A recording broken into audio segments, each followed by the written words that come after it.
பௌர்ணமி திதிகளிலேயே முக்கியமான பௌர்ணமியான சித்ரா பௌர்ணமி நாளில் மறந்தும் இந்த தவறை செய்து விடாதீர்கள்.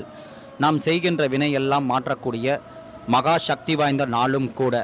அந்த நாளில் இதுபோல செயலை மறந்தும் செய்து விடாதீர்கள்.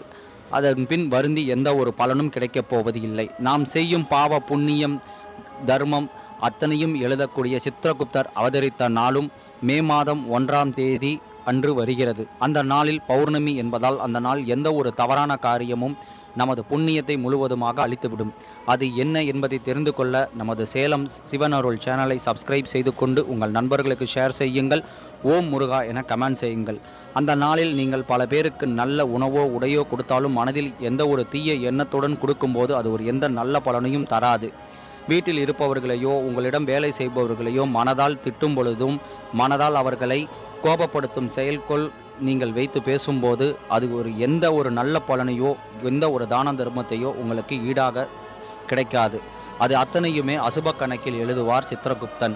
அப்படி இருக்கும்போது அந்த நாளில் நீங்கள் என்ன செய்யலாம்? மலைக்கோவிலுக்கு கிரிவலம் போங்க. அருகாமையில் இருக்கும் கோவிலுக்கு சென்று சொற்பொழிவை கேளுங்கள். உங்கள் வீட்டில் பூஜை அறையில் அமர்ந்து தியானம் செய்யுங்கள். இரவு நேரத்தில் சந்திரனை தரிசனம் செய்யுங்கள். இதுபோல் செய்யும்போது நாம் அனைத்துமே நல்ல வினைகளாக மாற்றக்கூடிய நாளாக மாறும். என்றும் சிவனருளும் முருகனருளும் சேர்ந்தே இருக்கும்.